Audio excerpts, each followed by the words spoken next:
We're here because free speech is under attack. We're here because people are being convinced that socialism works. We're here because people are being judged guilty until proven innocent.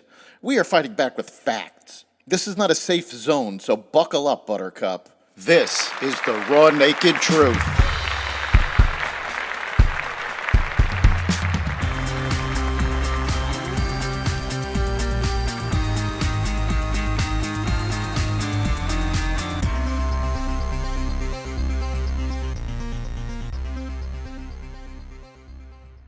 Biden blocks oil drilling, bad economic news, a Hunter Biden indictment, and more. Welcome to the Raw Naked Truth. I'm your host, Eric Lupkin, and here's the news you need to know. Special Counsel David Weiss's office said in a court filing Wednesday that it plans to seek an indictment against Hunter Biden on gun charges by the end of September. Hunter Biden, President Biden's son, had reached an unprecedented plea deal on the gun count and 2 tax charges, but the agreement fell apart after a judge raised questions about the terms. Under the deal, the president's son would have avoided prosecution on the charge for possessing a gun during a period when he was admittedly using drugs, provided he met certain conditions. Weiss and the Justice Department were forced to prosecute when whistleblowers came forward, stating that the investigation was not done properly due to political pressure by the Biden administration. The court filing was in response to the judge requesting an update on the case, which forced Weiss's hand. Hunter Biden's attorney, Abby Lowell, said he expected a fair resolution of the case based on evidence and the law, not outside political pressure. Legal pundits have asked the question, what is taking Weiss so long to indict? The gun charge is a simple indictment of about a paragraph. Why is it taking until the end of September?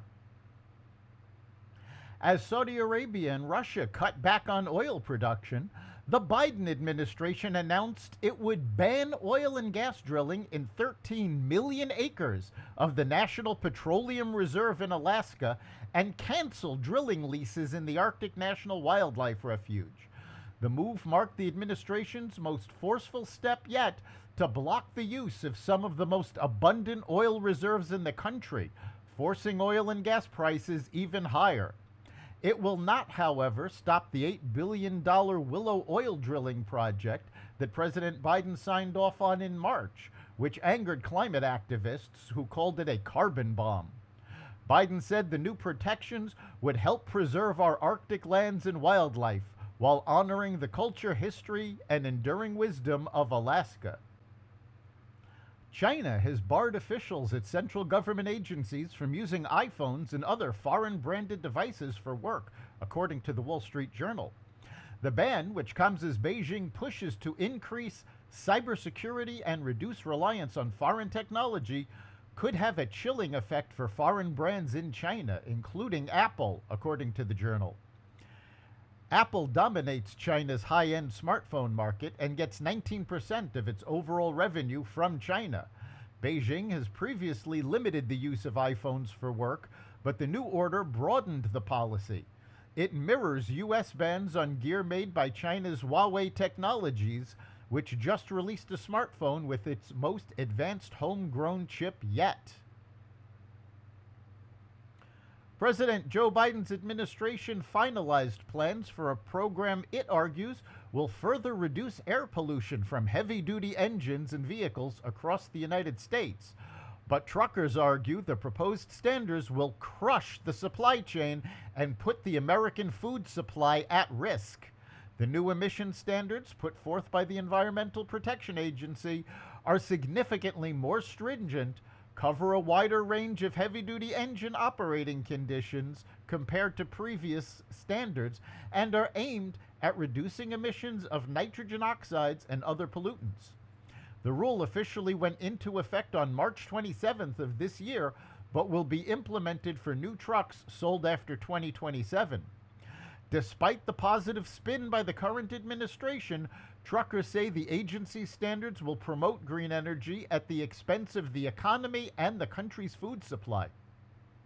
More than 95% of the trucking companies that make up the industry are small businesses, operating about 10 or fewer trucks, according to JKC Trucking Vice President and co-owner Mike Kucharski.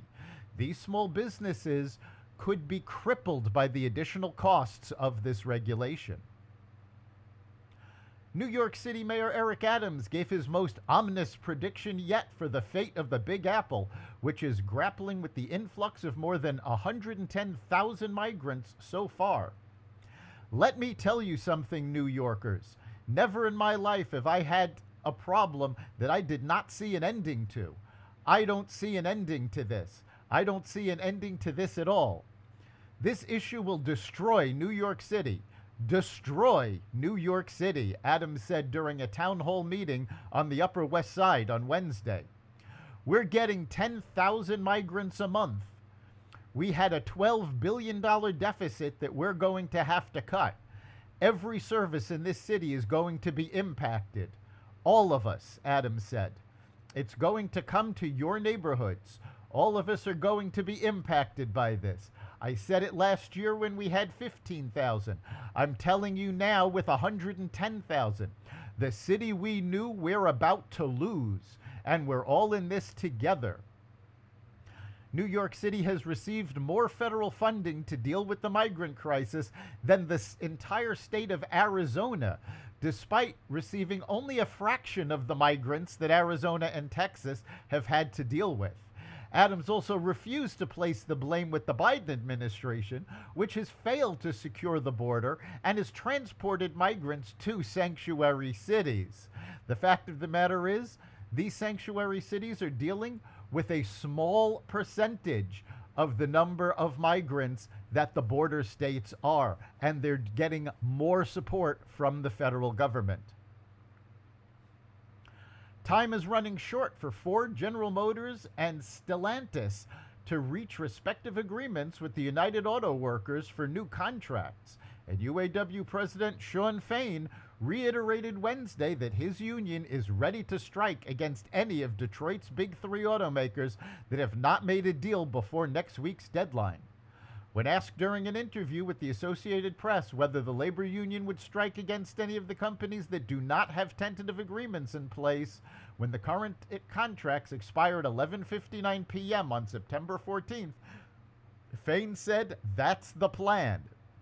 The labor union is seeking a 46% pay raise over the 4-year contract, along with an array of additional benefits, including a reduction of the work week to 32 hours while still getting 40 hours worth of pay for its 146,000 members at Ford, GM, and Dodge parent Stellantis, whose latest offer the UAW rejected last month. That's the Raw Naked Truth. You can catch every episode of The Raw Naked Truth at xvadio.com/podcasts, the Apple Podcasts app, Google Podcasts, Spotify, iHeartRadio, Audible, Amazon Music, and other platforms that respect freedom of speech. We'll see you next time.